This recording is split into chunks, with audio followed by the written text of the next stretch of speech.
बोलिए लक्ष्मी नारायण भगवान की जय।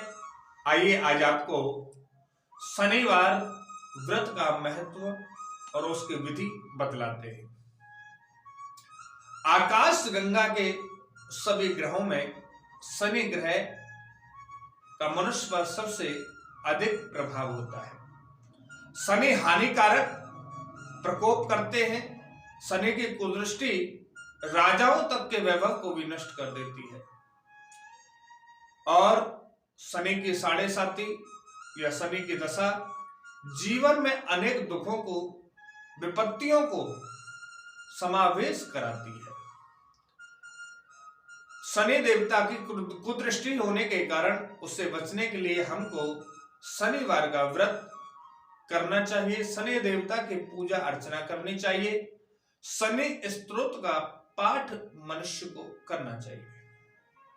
जीवन में धन धान्य की वर्षा होती रही, इसलिए सभी मंगल कामनाएं होती रहे, मंगल होते रहे, इसलिए हमको कथा को सुनना चाहिए, कथा को सुनाना चाहिए।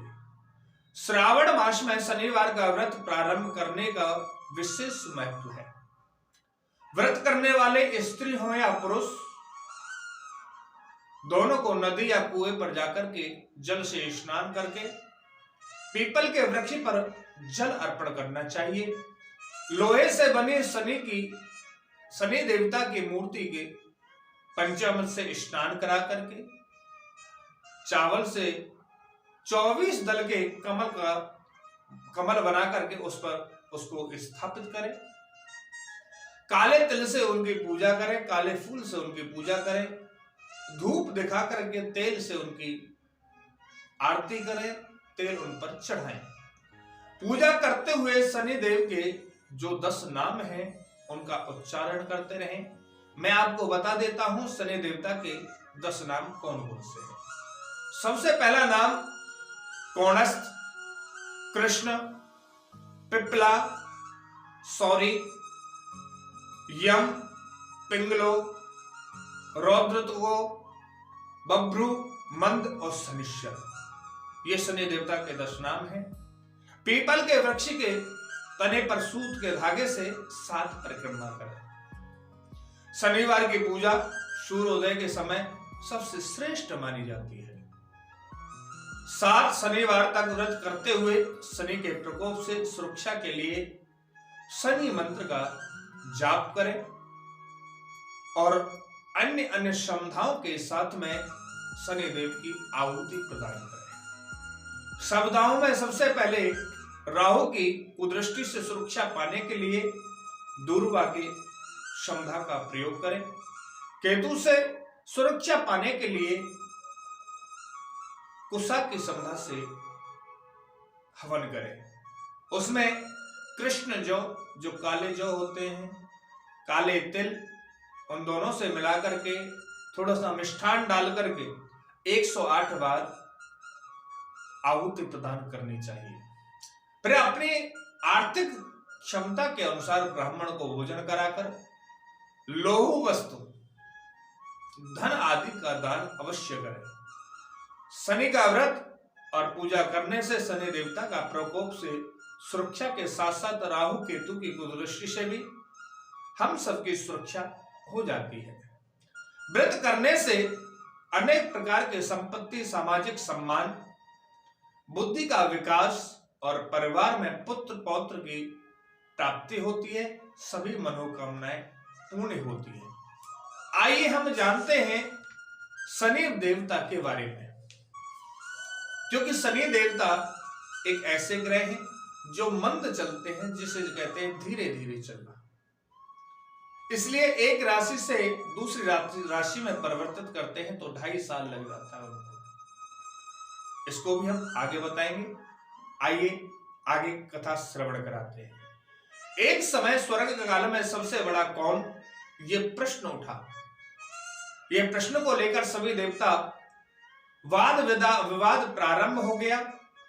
फिर परस्पर भयंकर युद्ध की स्थिति बन गई।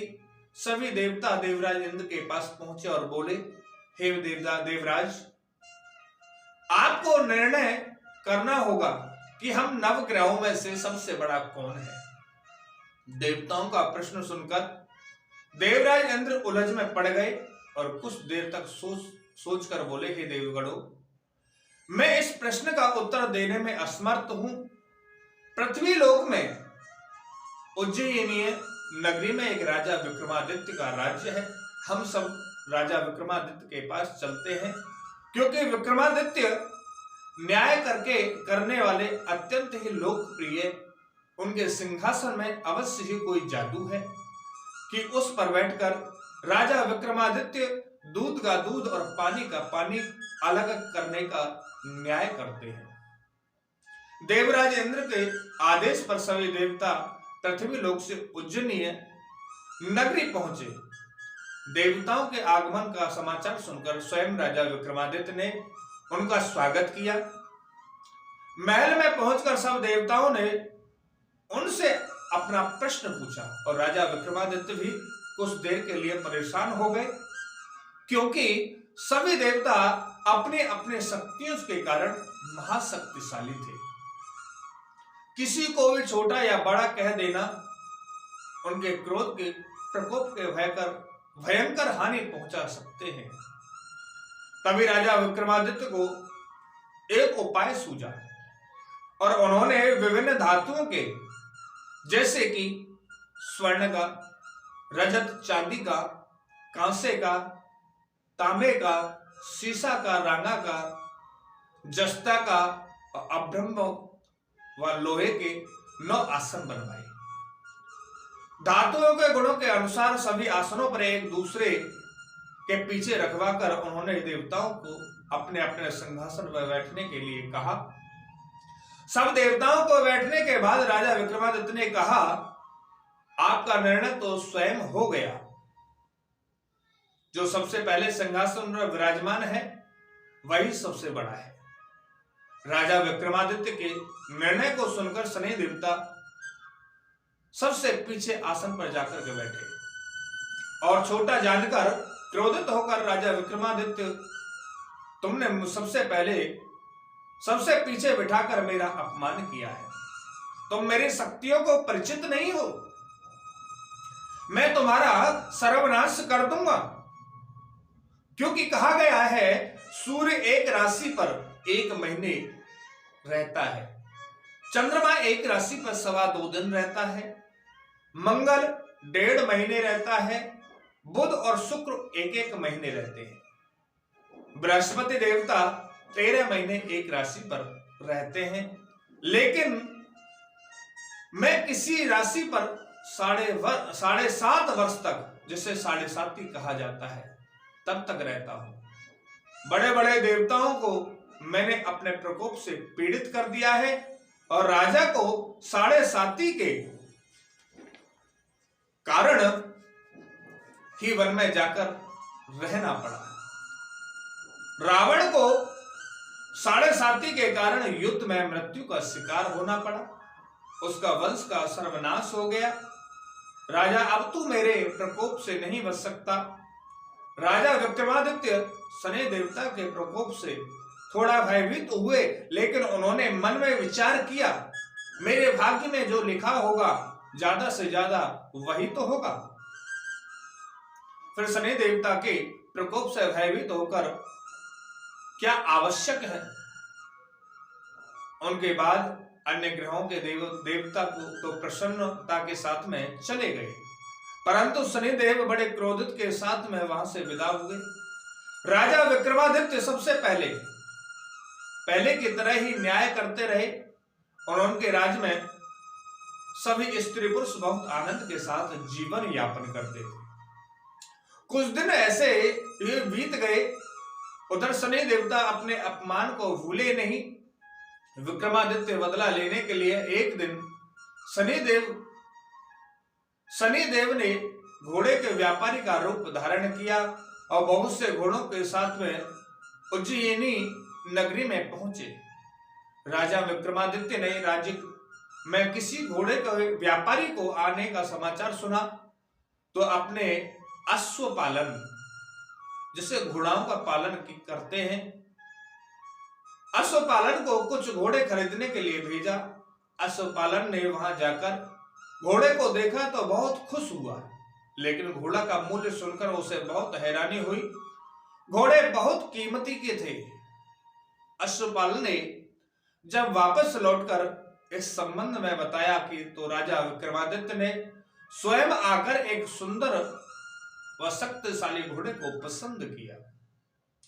घोड़े की चाल देख करके देखने के लिए राजा उस घोड़े पर सवार हुए तो वह घोड़ा बिजली की तरह, बिजली की गति के कारण दौड़ पड़ा।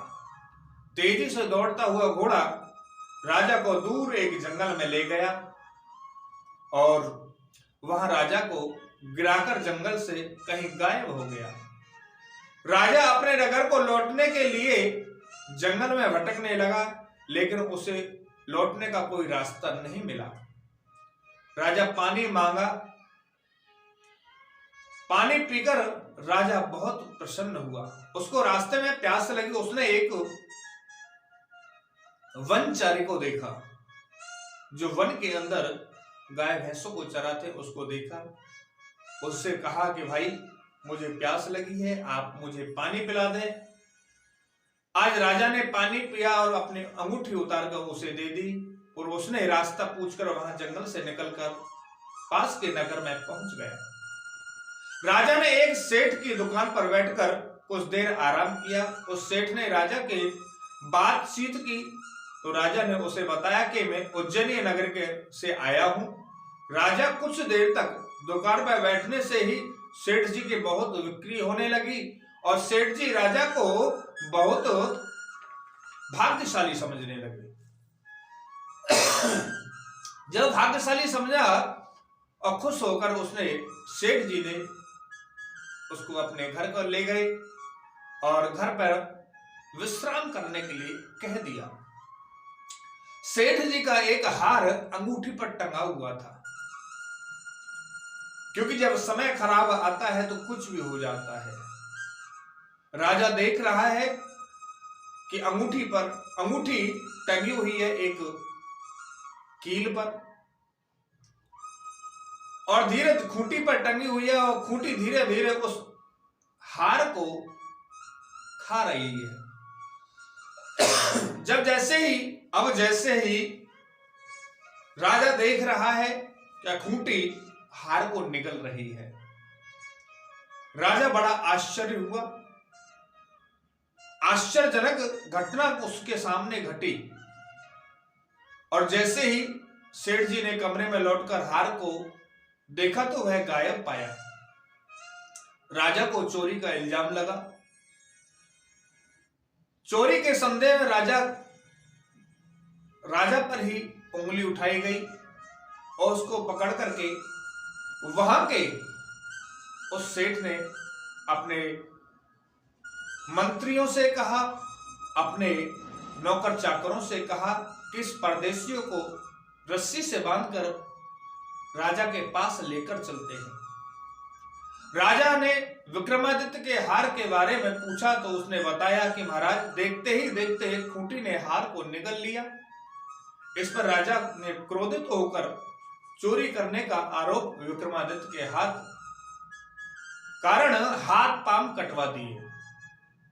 ऐसी बात सुनी राजा विक्रमादित्य के हाथ पांव जब कट गए, नगर की सड़क पर छोड़ दिया गया। कुछ दिन बाद एक तेली उसे उठाकर अपने घर ले गया।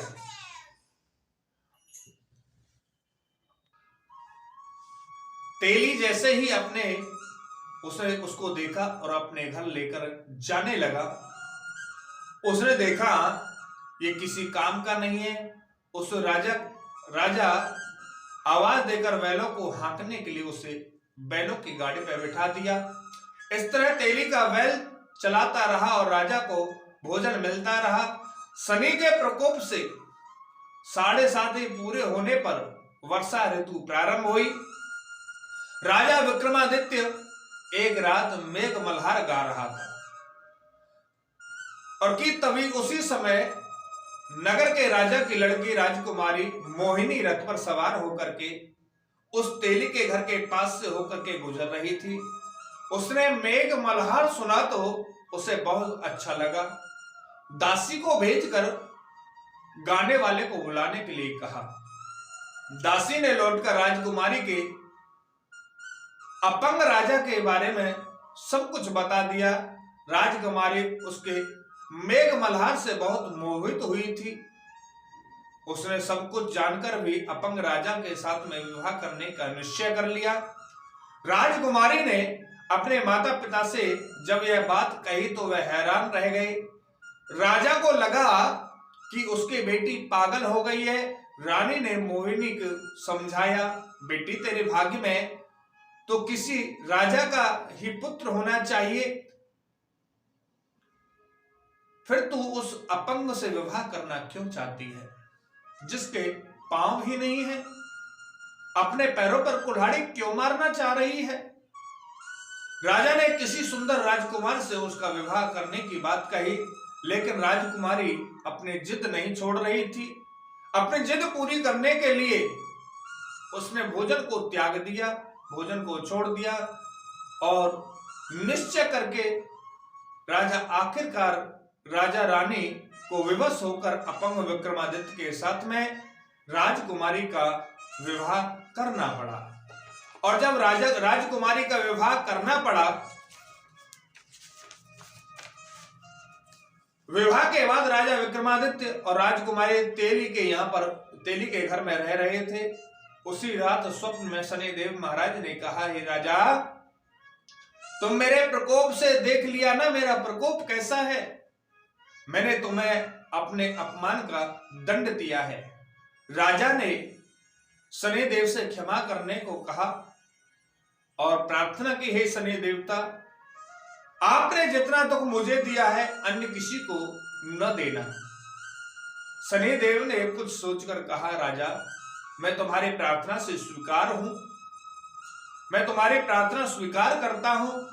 जो स्त्री पुरुष मेरी पूजा करेगा, शनिवार का जो व्रत करेगा, मेरी कथा सुनेगा, उस पर मेरी अनुकंपा बनी रहेगी, उससे कोई दुख नहीं होगा। शनिवार को व्रत करने वाले और चींटियों को आटा डालने के लिए मनुष्य की सभी मनोकामनाएं पूरी होंगी। प्रातः काल राजा विक्रमादित्य की नींद खुली तो अपने हाथ पांव देखकर राजा को बहुत खुशी हुई। उसने मन ही मन शनिदेव को प्रणाम किया।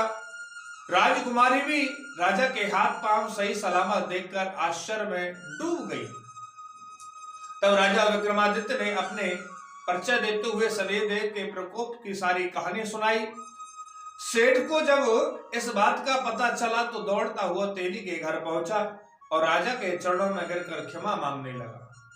राजा ने उसे क्षमा कर दिया, क्योंकि यह सब तो शनिदेव के प्रकोप के कारण हुआ था। सेठ राजा को अपने घर ले गया और उसे भोजन कराया। भोजन करने के समय वहां एक आश्चर्य घटना घटी।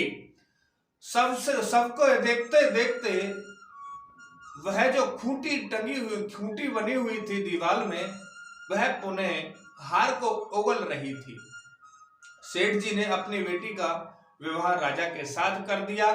बहुत सा स्वर्ण दिया, सोना चांदी इत्यादि दिया, आभूषण दिए, धन दिया और देकर के राजा को विदा किया। राजा विक्रमादित्य राजकुमारी मोहिनी और सेठ की बेटी के साथ उज्जैन पहुंचे तो नगर वासियों ने हर्ष के साथ उसका स्वागत किया। उस रात उज्जैनी नगरी में दीप जलाए गए, लोगों ने दीपावली मनाई। अगले दिन राजा विक्रमादित्य ने पूरे राज्य में घोषणा कराई, शनिदेव का सब देवताओं में श्रेष्ठ है। प्रत्येक स्त्री पुरुष शनिवार को उनका व्रत करे और व्रत कथा अवश्य सुने। राजा विक्रमादित्य की घोषणा से शनि देवता बहुत प्रसन्न हुए।